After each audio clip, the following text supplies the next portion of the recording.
Para todos ustedes, muchas gracias por acompañarnos. Esta es la segunda entrevista. Quiero hablarles primero un poco acerca de lo que es esta entrevista. Esta es la segunda entrevista en directo del Open PRBB, que son las jornadas de puertas abiertas del Parque de Investigación Biomédica de Barcelona, que este año por razones obvias se está dando en línea. Les invito a echarle un ojo a su web openday.prbb.org para ver el resto de actividades. El día de hoy tengo como invitado a Carles Lalbesa Fox. Él es investigador del IBE, el Instituto de Biología Evolutiva, uno de los centros del PRBB. Carles es uno de los principales investigadores en el mundo que ha estudiado el ADN antiguo. Es especialista en técnicas de recuperación de ADN de restos del pasado, en reconstrucción filogenética de especies extintas, en la reconstrucción de migraciones pasadas de las poblaciones humanas y en la genética evolutiva de los neandertales. Ha escrito varios libros de divulgación sobre todos estos temas, así que es un gran honor para mí tenerte aquí, Carles. ¿Cómo estás? Muy Bienvenido. bien, de momento estamos vivos, que ya es algo. Sí, pues sí. Ah, Cuéntanos un poco sobre cómo es un día de trabajo analizando ADN, ¿no? O sea, para nosotros el concepto puede ser un poco más abstracto en general, para el público en general, ¿no?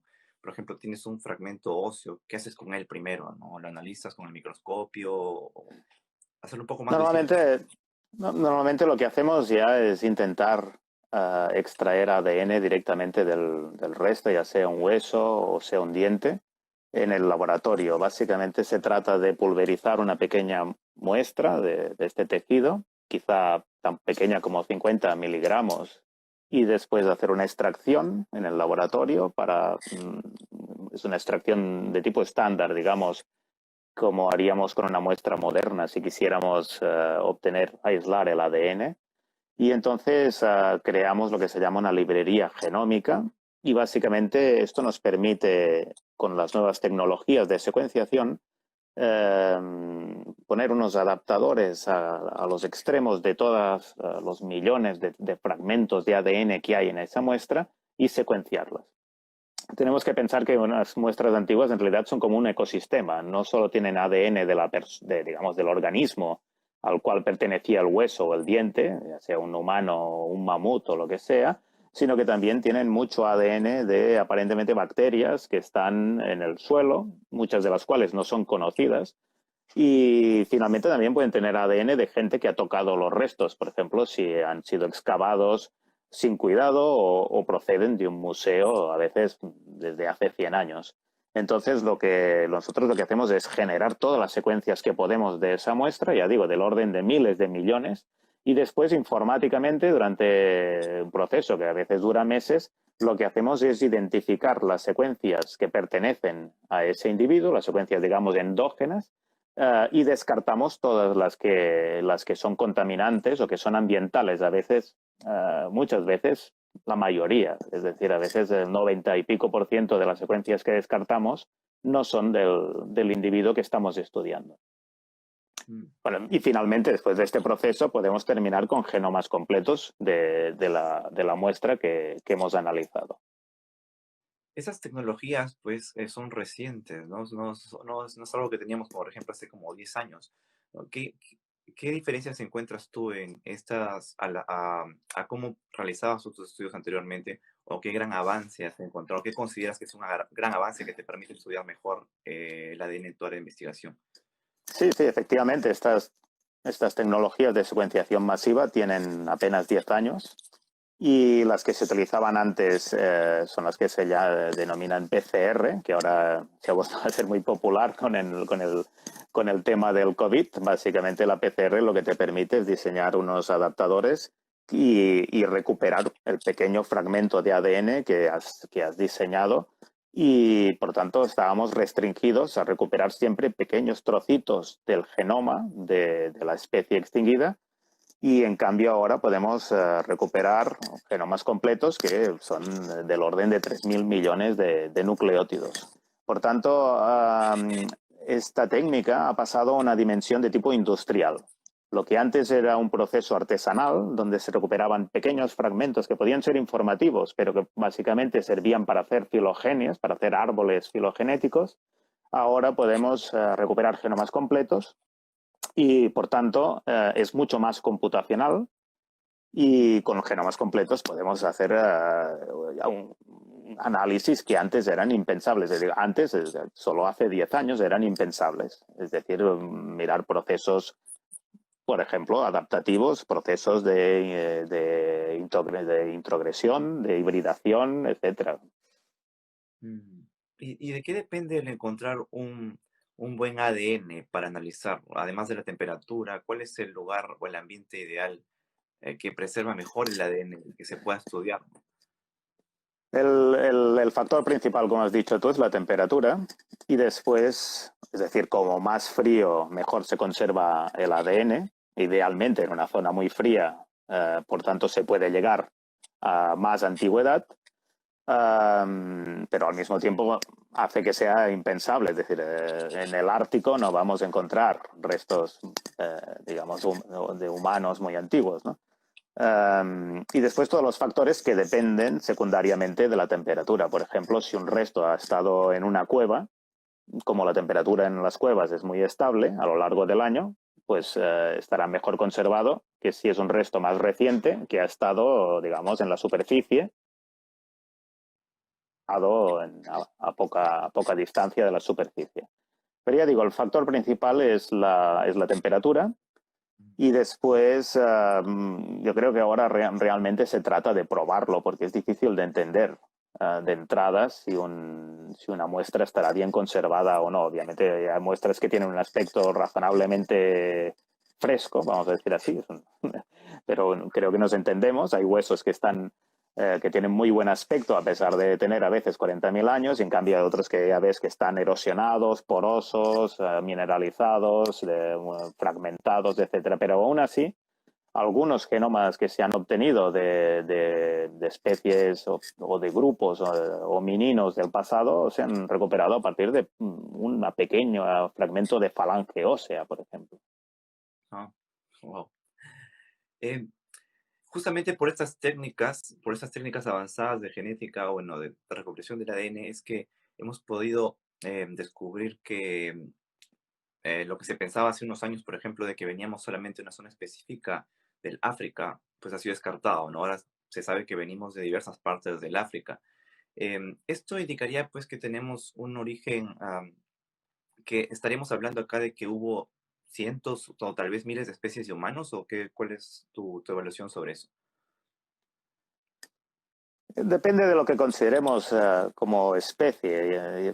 Ya sabes que los genetistas en general somos reacios a hablar de especies, y porque es un concepto que tiene una cierta arbitrariedad, especialmente ahora que hemos empezado a tener genomas del pasado, a lo que normalmente hemos estado viendo las especies, incluso a nivel genético, en el presente, lógicamente. Entonces puedes ver o definir especies como poblaciones de individuos que no se entrecruzan entre ellos, etcétera, ¿no? Aunque hay siempre excepciones. Pero a medida que hemos ido retrocediendo digamos, a más profundidad, y no solo en el caso de los humanos, sino en cualquier otro grupo de animales o de mamíferos que se nos ocurra, empezamos a encontrar que hay numerosos acontecimientos de hibridación entre diferentes grupos de poblaciones que conforman una determinada especie. Por lo tanto, es un poco complicado realmente poder, incluso a nivel genético, discernir si es una especie distinta de otra. Lo que tenemos que imaginarnos, creo yo,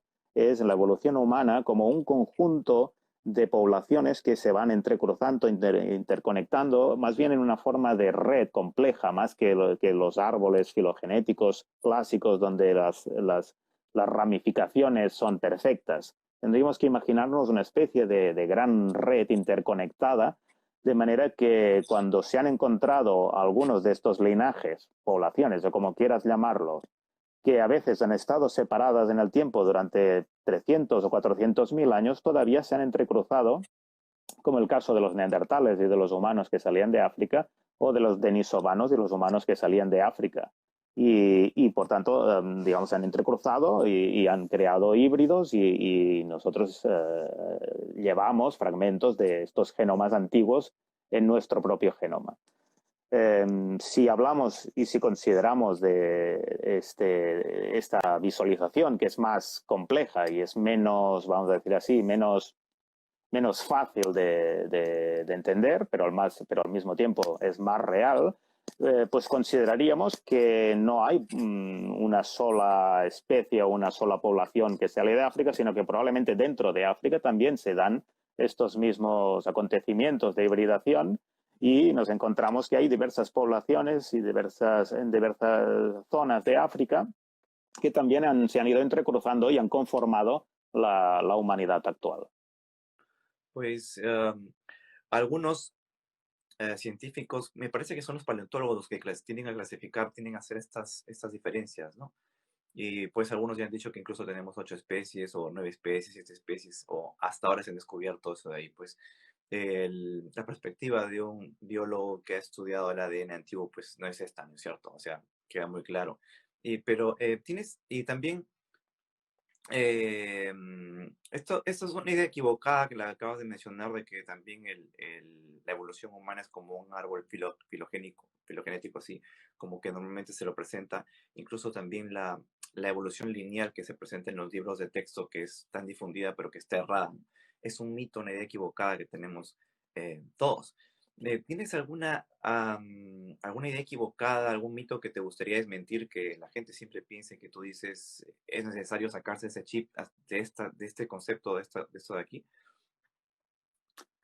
Los más clásicos son los que has mencionado tú. Yo la sensación que tengo es que la realidad es mucho más compleja y no tenemos unos modelos ni siquiera visuales y unos modelos fáciles de explicar de esta realidad que cada vez es más compleja. Y eso sin duda va a representar un esfuerzo por parte de todo el mundo, desde los científicos hasta los divulgadores, para poder entender la complejidad. Y a nivel genómico, lo que vamos viendo, ya digo, no solo en el caso de los humanos, sino en otras especies que se están estudiando, es esta extraordinaria complejidad en forma de linajes que se han ido entrecruzando. Este año, por ejemplo, salió publicado el genoma del oso de las cavernas, que como sabes es una especie que se extinguió con la llegada del Holoceno y que antes era la especie con la que convivían, por ejemplo, los neandertales en Europa. Y se ha visto que los osos actuales, el oso pardo, pues tiene una fracción pequeña pero significativa del genoma del oso de las cavernas, que es otra especie claramente que además era mucho más grande en su propio genoma. Por tanto, es una concepción que tenemos que cambiar. Al mismo tiempo, ya digo, las concepciones complejas son más difíciles incluso de visualizar y de conceptualizar. Pero lo que vamos a descubrir y a ver en los próximos años, incluso a nivel de poblaciones históricas, estamos encontrando pues que no hay ninguna población que esté aislada y que en realidad están formadas todas las poblaciones por diversas capas de ancestralidad que se han ido superponiendo en tiempos recientes, en los últimos miles de años. Todo esto es fascinante, yo creo, pero al mismo tiempo demanda vamos a decir así, un esfuerzo mayor desde un punto de vista intelectual por parte tanto de los investigadores como del público, ¿no? Mm. Por ejemplo, hay uno que vi una de tus charlas en YouTube que me pareció muy interesante, justamente esta idea equivocada que solemos tener eh, de que de repente nuestros antepasados tenían los ojos oscuros y eran también de piel oscura, pero hay antepasados europeos, ¿no?, que vivieron durante el Mesolítico, que tenían los ojos azules, pero tenían la piel oscura, ¿no? Y esa es una de las ideas tal vez equivocadas que podemos hacer. ¿Nos puedes hablar un poco más sobre esto, sobre ese descubrimiento? Sí, la idea que prevalecía hasta hace tan solo 5 años era, y si miráis cualquier libro de evolución humana, veréis los pobladores de la Europa del Paleolítico Superior eran individuos, pues los representaba con la piel blanca, a veces rubios y con un aspecto nórdico, digamos. Y por tanto se presuponía que saliendo de África y yendo a poblar un continente que está a más latitud y que tiene menos radiación ultravioleta, se requería que la piel fuera más clara para poder fabricar la vitamina D a través de la piel y que permite una correcta osificación del esqueleto y por tanto el crecimiento adecuado. Tanto es así que individuos africanos que están viviendo en el norte de Europa, en Escandinavia, pues, por ejemplo, se tienen que tomar cada día una pastilla de vitamina D para suplir estas posibles deficiencias en la osificación. Nosotros cuando secuenciamos el primer genoma de un cazador-recolector europeo, porque hasta hace 8.000 años todos los europeos eran cazadores-recolectores, todavía antes de la llegada de la agricultura, descubrimos que tenía la mutación que en los humanos actuales provoca los ojos azules y que es siempre la misma mutación. Esto también es divertido. Toda la gente que tenga los ojos azules comparten al menos ese fragmento de genoma, todos ellos. Y en cambio, cuando miramos los genes de pigmentación que se han descrito incluso con estudios funcionales que están en la base de la pigmentación clara de los europeos, encontramos que este individuo no tenía esas mutaciones, tenía las mutaciones típicas de las poblaciones africanas y por tanto tenía que tener la piel más oscura que los europeos actuales. No sabemos exactamente el grado de oscuridad, si queremos llamarlo así, pero era un fenotipo que no existe en la actualidad, al menos no existe en un genoma típicamente europeo, que son ojos azules y pigmentación oscura. Y esto se publicó hace tan solo 6 años. Es increíble, digamos, cómo se rompen estereotipos que han durado décadas y décadas, ¿no? Y todavía ahora hay gente que está representando, pues efectivamente, a los europeos ancestrales antes de la llegada de los agricultores y los está representando así, con la pigmentación oscura y los ojos azules. Hay que cambiar los libros de texto ya. Es hora de hacerlo. Lo curioso es que se puede mirar el fenotipo, se puede mirar desde el interior. Claro, nunca encontrarás conservados el color de los ojos en ninguna momia, ¿no? Pero en cambio, teniendo el genoma, se puede explorar incluso el fenotipo de las personas que vivieron en el pasado. Es extraordinario eso. Creo que todos tenemos curiosidad también por saber de dónde venimos, ¿no? Pero esto no está al alcance de todos. Este conocimiento está disponible al común de la gente, o sea, es posible averiguar nuestros ancestros, así como ustedes han podido descubrir que tenemos un porcentaje de Neandertal, la mayoría de personas. Es posible que el común de la gente pueda acceder a esos ancestros como este tipo de tecnologías o empresas que promocionan esto. Por ejemplo, no voy a decir el nombre para no promocionarlo, ¿no? Pero hay empresas que publicitan esto, ¿no? Que dicen, descubre tus antepasados, tus ancestros. ¿Es esto real? ¿Se puede saber con cierta efectividad o están vendiendo uno? Sí, se puede saber. Yo, de hecho, me envié mi ADN a una de estas empresas, que no vamos a decir el nombre, pero es una de las más populares, vamos a decir así. Y efectivamente, yo, por ejemplo, aunque, bueno, nuevamente volvemos al tema del fenotipo. Yo tengo un abuelo inglés, pero mirándome a mí nadie lo diría, ¿no? Además era un nombre... era un hombre inglés típico, ¿no? De ojos azules y cabello rubio, etc. Claro, el 75%, vamos a decir así, mediterráneo, ha liquidado al 25% de genes ingleses, ¿no? Pero en cambio la compañía, pues obviamente sin ningún problema, detectó que una cuarta parte de mi genoma venía de las Islas Británicas, ¿no?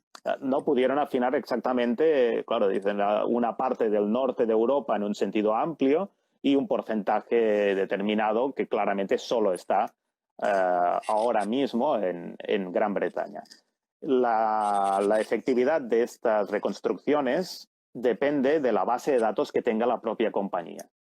Por tanto, estas compañías en general son mucho más fiables si eres europeo, porque la mayoría de sus clientes hasta ahora son de origen europeo. De hecho, la mayoría de los clientes son norteamericanos de origen europeo.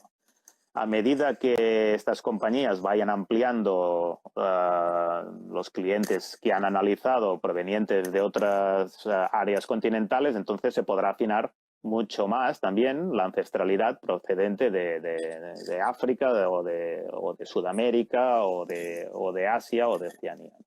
Pero si la base de datos está bien hecha, en algunos casos, ya digo, en el caso de europeos claramente son millones de individuos, la potencialidad de afinar la ancestralidad es muy grande. pero ¿no consideras esto, no, no soy conspiranoico ni nada, ¿no? Pero no, eh, ¿no consideras un poco como que alguien tenga tu base de ADN un poco, no peligroso, pero digamos, no hay cierta regulación sobre eso aún, ¿no?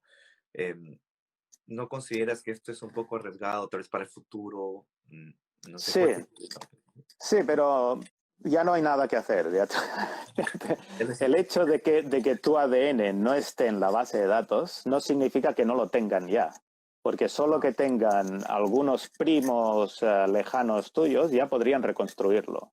Eso, de hecho, es lo que ocurrió hace un año con un asesino en serie en Norteamérica que había actuado hacía décadas y tenían una muestra, digamos, en uno de los asesinatos tenían el perfil genético, pero claro, no sabían quién había sido.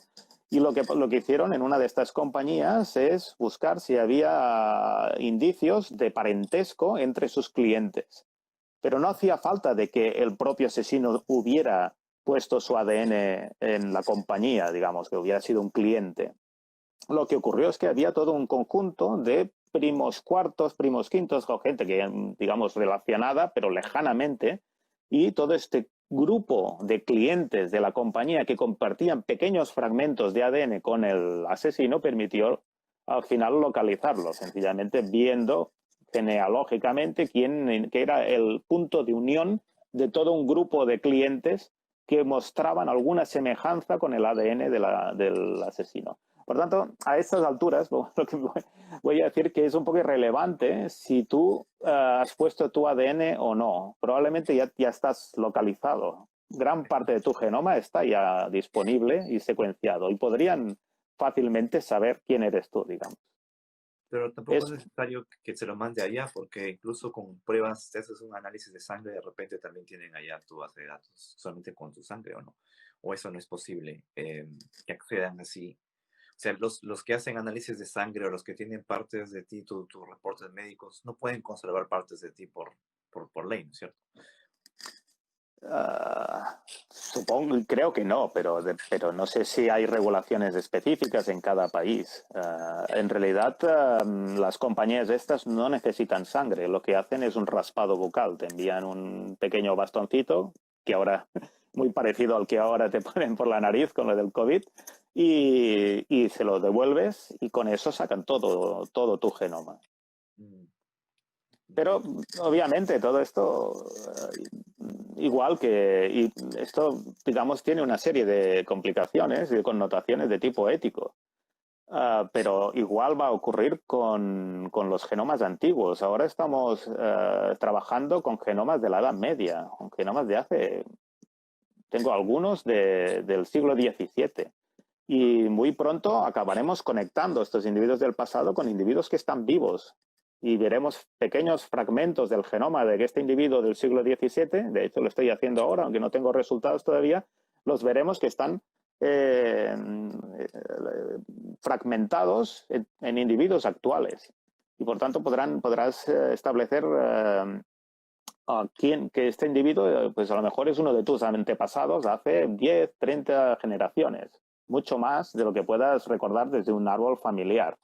Esto también creo que tiene connotaciones interesantes desde un tipo de vista, de un punto de vista de la percepción de la diversidad y de la conectividad entre los humanos, ¿no? Mm,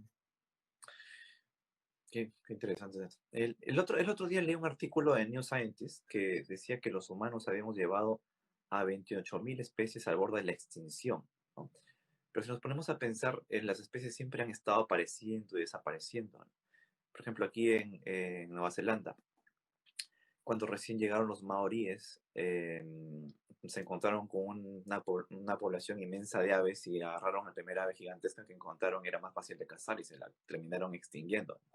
Era porque necesitaban sobrevivir, porque necesitaban alimentarse. ¿Cómo ves el proceso de preservar especies? Debería estar enfocado en las que nos afectan, porque el resto es inevitable, porque sin duda hay algunas especies que exterminan a otras especies por propia necesidad, ¿no? Entonces, ¿hay algún balance, un desbalance, se desbalanza, hay un desbalance en el ecosistema porque se extermina una especie, obviamente, pero ¿qué tanto afectamos nosotros realmente a este ecosistema, ¿no? Como se pintan de que estamos exterminando a varias especies, pero esto es inevitable, pasa normalmente, es algo que se puede controlar. Bueno, yo creo que tiene razón. Ha habido 5 grandes extinciones antes, pero esta que ya es la sexta, es la primera vez que hay un organismo pensante y racional como somos nosotros que puede decidir, digamos, hacerlo o no. No es exactamente que nosotros estemos compitiendo por recursos. Bueno, en realidad sí, estamos compitiendo por recursos de todo el planeta y por tanto todas las otras especies, vamos a decir así, son susceptibles de sufrir estas presiones. Yo creo que hay que diferenciar el hecho de que por primera vez en la historia del mundo sea una especie que podría racionalmente intentar evitarlo la que está causando esta extinción. Habrá cosas que serán realmente imposibles de evitar y de hecho hay algunas especies que ahora mismo no se sabe si están extinguidas o no. Algunas especies, no sé, por ejemplo el delfín del Yangtze, creo que no se ha visto ninguno desde el año 2006. Se supone que se ha extinguido, pero a lo mejor como el Yangtze, el agua es tan turbia, pues a lo mejor hay algunos individuos todavía por allí. Yo creo que tenemos un deber moral de intentar evitar estas extinciones. Y no soy tanto partidario de un conservacionismo clásico, porque el Yangtze sigue estando más contaminado que hace 14 años. Por tanto, sí, si se han extinguido realmente, no es que el Yangtze haya mejorado. Yo soy partidario de utilizar las herramientas genéticas para al menos conservar el genoma de estas especies en peligro de extinción, si puede ser conservar células criogenizadas y si hay que hacer ingeniería genética para readaptarlas o modificar mutaciones deleterias que hayan ido acumulando durante el proceso de extinción, yo soy partidario de hacerla. ¿Por qué de hacerlo? Porque realmente necesitamos, yo creo que necesitamos esperanza y las herramientas de la biología molecular ahora puede parecer una locura, pero pueden evitar la extinción de algunas especies. Yo creo que tenemos que hacerlo. ¿Y qué hay acerca de los casos en los que se ha introducido una especie en un lugar que no pertenece a ese lugar? Entonces, se acuerdan en exterminar esa especie. Por ejemplo, acá tenemos el problema con en Australia me parece también que tienen un problema con no exterminar a los gatos, por ejemplo, porque los gatos se comen algunas aves de aquí. El kiwi, por ejemplo, está amenazado por culpa de los perros y los gatos. Los perros los agarran en la calle y los embocan y se los Sí, sí. por jugar nomás con ellos, ¿no? Entonces no vamos a eliminar a los perros, pues, ¿no? Pero como No. eh, Y, pero hay campañas, por ejemplo, para los possums, acá hay possums que hay una invasión de possums, entonces hay campañas para matarlos, ¿no? Para salir y cazarlos solamente incluso alientan a la gente que vayan y los maten. Entonces, de acuerdo con esto, es necesario hacerlo para conservar el ambiente. yo en general no estoy de acuerdo en matar a ningún animal y además pienso que estos esfuerzos son absolutamente inútiles. No, las especies invasoras son especies en general que tienen una gran capacidad de adaptación y y por eso son invasoras. Y también en mi país veo campañas de que si hay un cangrejo americano y vamos allí a recolectar todos los que podamos son campañas en general, creo yo, al menos en organismos de un cierto tamaño, abocadas al fracaso. Y yo creo que hay que mirar estos tipos de problemas con otros ojos y con otras herramientas. No ir a matar gatos, yo no lo veo. Pero estoy seguro que habrá gente que dirán que estoy equivocado, pero es mi opinión. Yo creo que deberían escucharte a ti porque tú eres el biólogo evolutivo, ¿no? Los gobiernos Sí, a sí, veces... pero estos temas de conservación, yo estoy de acuerdo si realmente queremos conservar los kiwis, pero es posible que al final tengamos que hacer, digamos, zonas protegidas donde en vez de salir con la escopeta y matar 1000 gatos, vamos. Mm, Porque además sería absolutamente inútil, pienso. Siempre habrá uno. exacto. Eh, Tú también eres experto en el asunto de la desextinción, ¿no? Em, Traer animales que ya no están, y justamente hace un rato has hablado de ello, ¿no? De traer animales de vuelta, que ya no se encuentran con nosotros o intentar salvarlos, ¿no?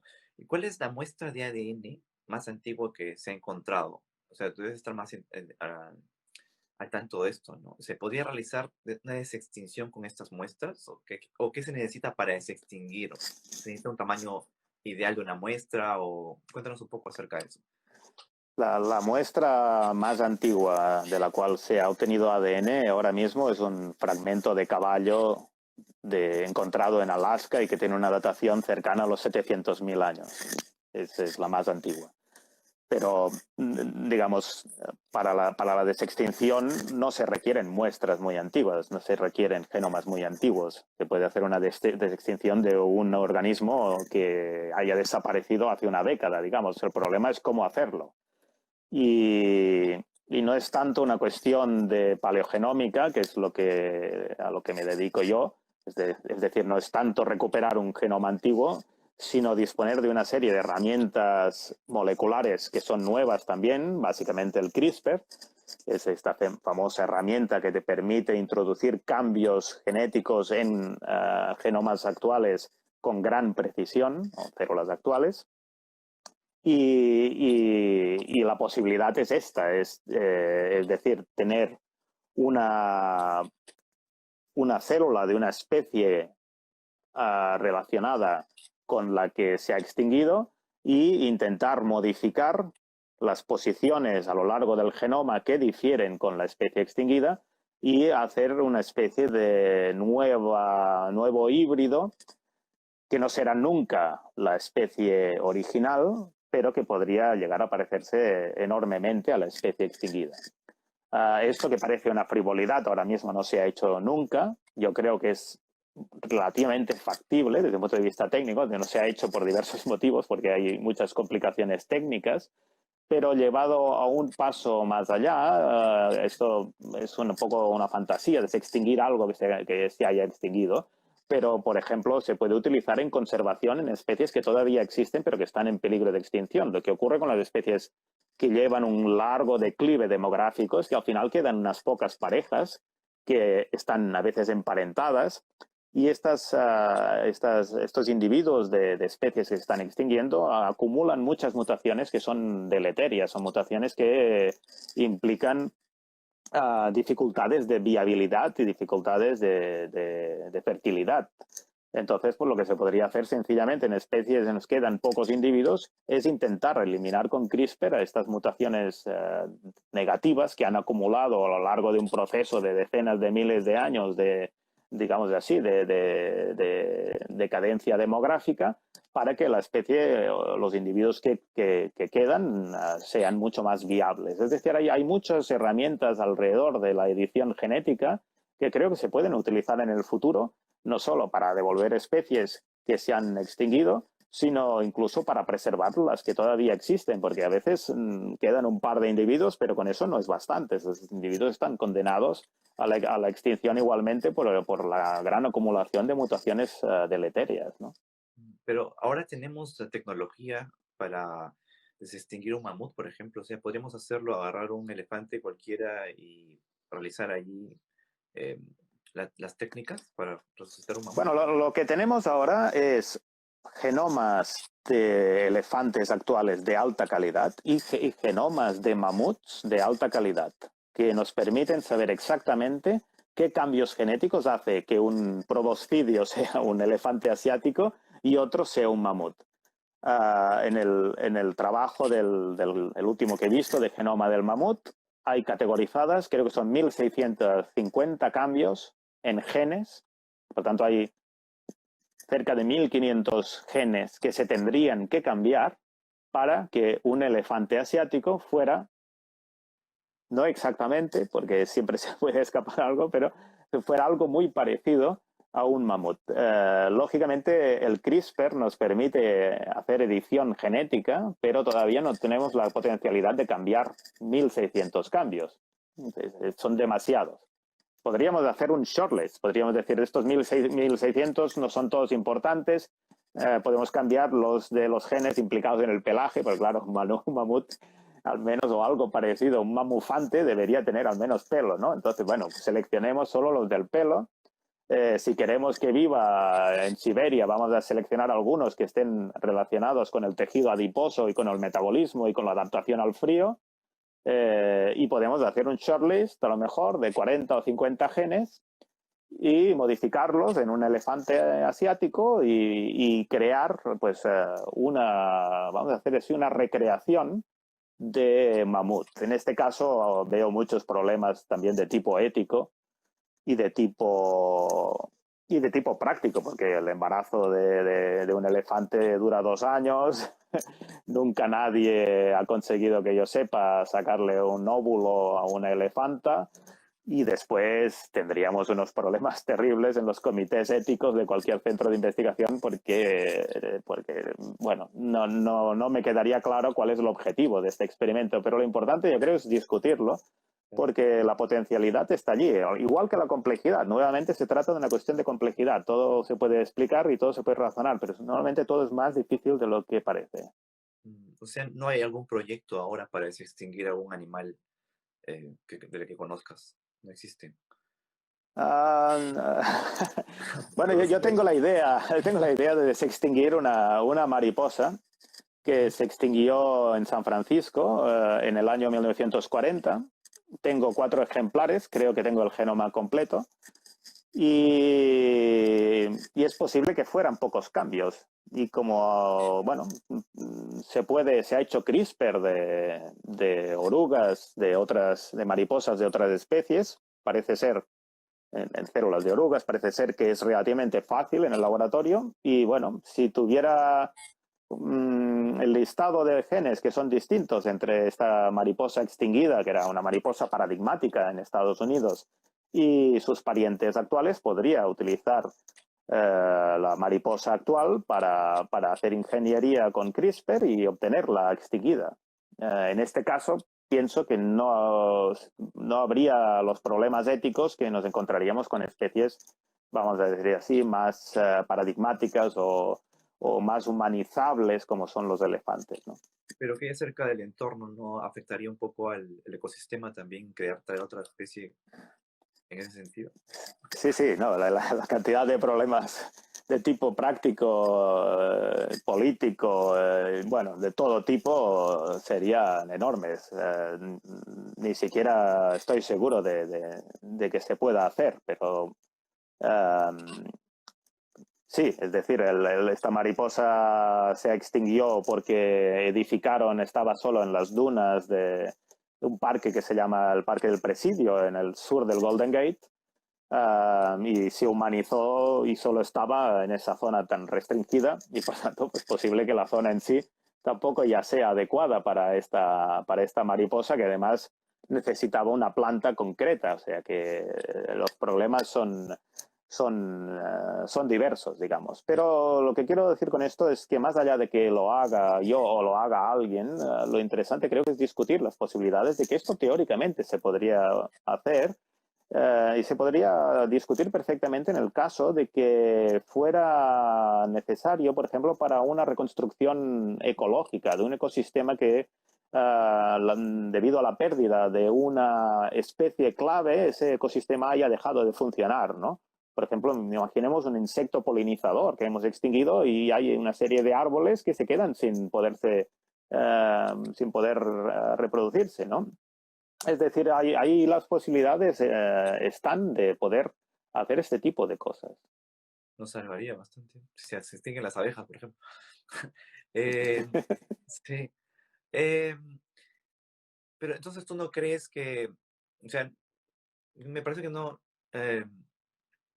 lo que pregunté fue si es que había algunos proyectos actualmente, aún no hay, ¿no es cierto? O sea, si es que hay clandestinos, usted sí sé perfectamente que em, hay ciertas restricciones políticas y éticas, pero em, tal vez no, lo que de repente muchas personas se imaginan cuando piensan en esto es que a un científico loco ahí detrás intentando elucubrar o hacer algo, algún proyecto propio, ¿no? O sea, ¿tú crees que exista esto? ¿Es factible esto de que haya alguien que esté realizando ese tipo de experimentos por su cuenta, clandestinamente, en otro país, en China de repente, o en algún país del cual no podemos saberlo?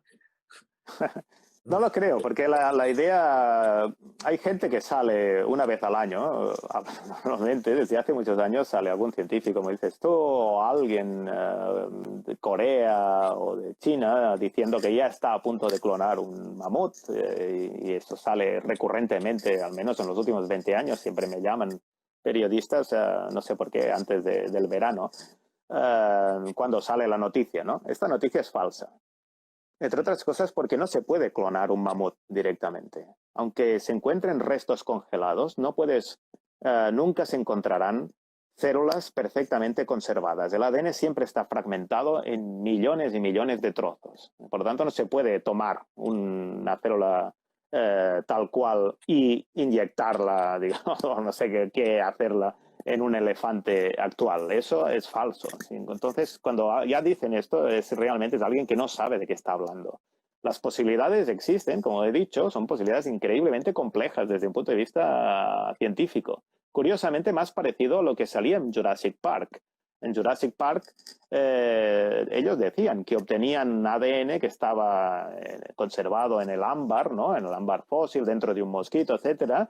Pero me acuerdo que decían en la película original, que es del año 93, que el ADN estaba fragmentado y que rellenaban los huecos curiosamente, con ADN de ranas. No sé por qué. Es decir, que incluso en Jurassic Park no pretendían coger una muestra de sangre y clonarla. Y han pasado muchos años y sabemos muchas más cosas. Por tanto, estos proyectos así no existen como tales, como creo yo. No existen. Lo que existen es gente que dice que está a punto de hacerlo, pero no se puede hacer. Ahora, Gracias. el día que salga alguien diciendo que ha hecho CRISPR de células o de óvulos de elefante y que tiene ya de estos 1.600 cambios, tiene hechos ya 500 y que no sé qué, entonces eso será un proyecto con una cierta verosimilitud, digamos, ¿no? Ok, está bueno. Es buena esa aclaración por toda la paranoia que hay por ahí. Eh, Vamos a hacer una pregunta más personal, Carlas. ¿Qué es lo que más te gusta de tu carrera? Bueno, en general yo lo que hago no hago porque me gusta. Y entonces, como más, a mí siempre me ha interesado el pasado. No soy especializado en una especie ni en los... Estoy bastante especializado en los humanos, pero en realidad cualquier proyecto evolutivo, cualquier pregunta que se pueda responder como más loca sea, más me interesa. Y esta es la posibilidad de buscar temas nuevos, preguntas que nunca nadie se haya formulado, y siempre hay ese momento en el cual a lo mejor es la única persona en el mundo que sabe algo que el resto no saben y que a veces se han estado preguntando durante mucho tiempo, ¿no? Y esta sensación es muy bonita, y a pesar de los años que llevo trabajando en paleogenómica, y había decir sufriendo un poco en paleogenómica, todavía me mueve la curiosidad. Es el fundamento, yo creo, de una vocación, no solo de una vocación científica, sino de cualquier vocación, estar descubriendo cosas, haciendo cosas nuevas. Y esto, mientras siga funcionando, pues yo estaré contento. Es decir, Eureka, ¿no? Sí, Expresión. sí, sí, Encontrar la aunque respuesta. ahora es más abstracto, ¿no? Porque recibes, ya te digo, ¿no? Pues 1.000 millones de secuencias. Y entonces hay que maparlas, pero llega un momento que dices, ostras, tengo el genoma completo de este individuo, o tengo partes, es igual, tengo fragmentos de alguien que vivió hace miles de años, y en cierta manera lo estoy devolviendo a la vida, y quizás soy el único que lo sabe en ese momento, ¿no? Mm. Y después lo sabe Eh, todo el mundo. ¿Cuál ha sido el descubrimiento que más te ha emocionado, que has dicho, wow, esto no me lo esperaba, ¿no? En tu carrera.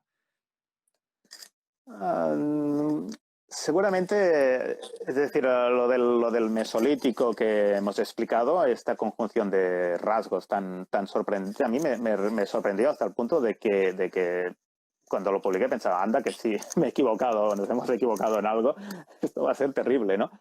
Pero quizá el momento más, este momento más eureka, lo viví cuando trabajaba con neandertales del yacimiento del Sidrón, que es un yacimiento en el norte de España, donde hemos trabajado durante años y donde salieron los restos de 13 individuos neandertales que claramente eran una familia, y es probable que sea la única familia neandertal que existe en el registro fósil.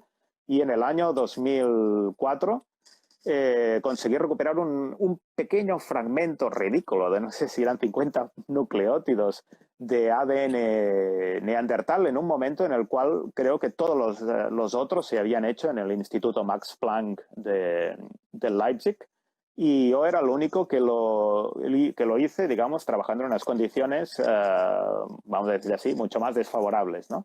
Ese momento en el cual miré y vi que había amplificado algo uh, y que tenía pinta de ser real, y después cuando al cabo de unos días obtuve las secuencias y pude ver que efectivamente era una secuencia neandertal porque era idéntica a otras que ya se habían publicado en el Instituto Max Planck, creo que es el momento en el cual pensé esto o sea, es increíble. Porque es increíble, es cuando yo estudiaba, no hace tantos años, en la carrera de biología, esta sola idea era imposible. Nadie lo hubiera explicado, y si lo hubiera dicho a alguien en clase lo hubieran tomado por loco. Y no habían pasado tantos años, habían pasado 10 años apenas. Mm. Tengo una pregunta del público. Dice Eura CB, ¿qué es lo más difícil de manejar en un grupo de investigación y cómo lidias tú con ello? Yo siempre he tenido grupos pequeños. No me gusta la sola idea de convertirme en una especie de manager de 20 personas. No está hecho para mí. La mayoría tengo que decir, de científicos respetables que salen en los medios de comunicación, frecuentemente son gestores. Son gestores, son gente que su día a día es de tipo administrativo y tienen grandes grupos de investigación. Yo soy de la vieja escuela. A mí me gusta, digamos, grupos pequeños y trabajar con la gente del grupo y escribir los trabajos, mirar las cosas e intentar participar, porque es que porque yo no soy un gestor. En realidad yo de administración soy bastante malo, digamos, ¿no? Y por tanto, mi concepción es una concepción de gestión de grupo pequeño, en el cual cada uno trabaja a su ritmo. Ahora es muy computacional y hay gente que puede trabajar incluso desde casa. Y que cuando hay que competir porque hay alguna publicación y hay otro grupo haciendo algo parecido así, pues hay que apretar, pero si no, tampoco soy una persona extraordinariamente jerárquica ni nada. Mm. Bueno, hay otra. No pude ver bien entre acá el nombre, pero me preguntaron cuál crees que sea la especie que se extinguirá primero, según tu apreciación. ¿Tienes alguna idea?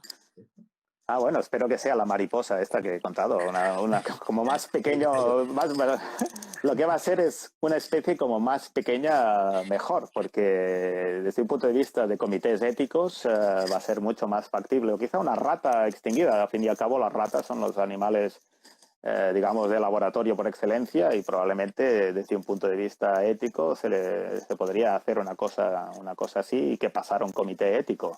Animales de mayor tamaño creo que va a ser difícil ya digo, por diversas consideraciones de tipo ético. ¿Por qué lo estamos haciendo? Hacer una cosa solo porque quieres demostrar que se puede hacer, como ese investigador chino que eliminó un gen relacionado con el VIH solo para demostrar que se podía hacer con CRISPR. Me parece que, digamos, que deberíamos reflexionarlo. Es posible que animales pequeños no fueran tan complicados desde diversos puntos de vista, un tipo de práctico, digamos. Está preguntando, no creo que sea, de repente es tu campo también poder responder eso. ¿Por qué se seleccionan a ratas para el laboratorio? Dice. ¿Sabes tú esto? No lo sé, pero claro, no se puede experimentar con humanos y lo que necesitamos es un mamífero, como más pequeño, mejor, porque claro, no se podría tener los estabularios, hay decenas de miles de ratones. Si se hiciera con, no sé, con un mamífero más parecido, como más próximo como gatos o perros, no cabrían, desde luego. Pero no sé la razón, desde luego, habría que preguntárselo. En general, tampoco estoy muy a favor de que se utilicen las ratas para cualquier cosa. Yo he estado de visita en estabularios y sinceramente no me gustaría estar allí, Oh, como rata, digamos. sí, ahora esa es la parte que no queremos hablar normalmente, ¿no? Pero se logran avances justamente eh, experimentando en animales, ¿no? Debería haber una mayor regulación con respecto a eso también. Me parece que se ha mejorado bastante. Antes era peor, ¿no? Pero igual. Está extraordinariamente regulado, creo. No se puede hacer cualquier cosa, desde luego. Pero bueno, ya digo, al menos desde mi punto de vista, si puedo evitar esto, pues lo evitaré, desde luego. Mejor mariposas. No. Ah, bueno, Carlos, quedan 5 minutos, así que vamos despidiéndonos ya, porque si no, no me da tiempo de dar las recomendaciones acá. Voy a hacer unas cuantas que me dijeron que tenía que recomendar. Quería recordarles a los que están participando que esta entrevista se ha realizado dentro de las jornadas OpenPRBB, o sea, hashtag OpenPRBB. Los invito a que vean el resto de entrevistas que se están realizando durante la semana en Instagram con algunos colegas, de repente algunos los conocen, Size Matters, se va a dar el miércoles a las 19:30, el Diario de un MIR, el jueves a las 16 horas, La Hiperactina está el viernes a las 19 horas, Raíz de Pi está este sábado a las 17 horas, todas son en hora española por si acaso. Y si les ha parecido interesante lo que hemos hablado con Carlas, les animo a que se suscriban a elipse.prbb.org, la web divulgativa del PRBB, donde podrán leer sobre el trabajo de Carlas y el resto de científicos y científicas del parque. Y bueno, eso ha sido todo. Gracias por acompañarnos durante esta tarde, noche o lo que sea que estén en sus países. Gracias, Carlas, también. La verdad, ha sido un gustazo, un honor que estés aquí. Gracias por Igualmente. confiar en mí como tu entrevistador. Espero que le haya hecho bien y no te hayas decepcionado. Eh, Me ha y gustado espero que mucho. nos volvamos a encontrar una vez para tener una charla más larga, ¿no? Y Sí, a ver si puedo ir a Nueva Zelanda. no, De yo momento no. más fácil que vayan para allá, pero ya no sé. Ah, sí, sí, porque ahora no nos dejan ni salir de noche, ya. O sea que, Cuando acabe todo esto, nos encontramos allá y hablamos. sí, ¿Ok? Muchas muy bien. gracias. Creo que eso es todo, pues, no sé pues, cómo corto todo esto, no tengo ni idea, ¿verdad? Pero ya nos despedimos. Cuídense Muy mucho. bien. Un abrazo. Adiós. Hasta luego. Chao.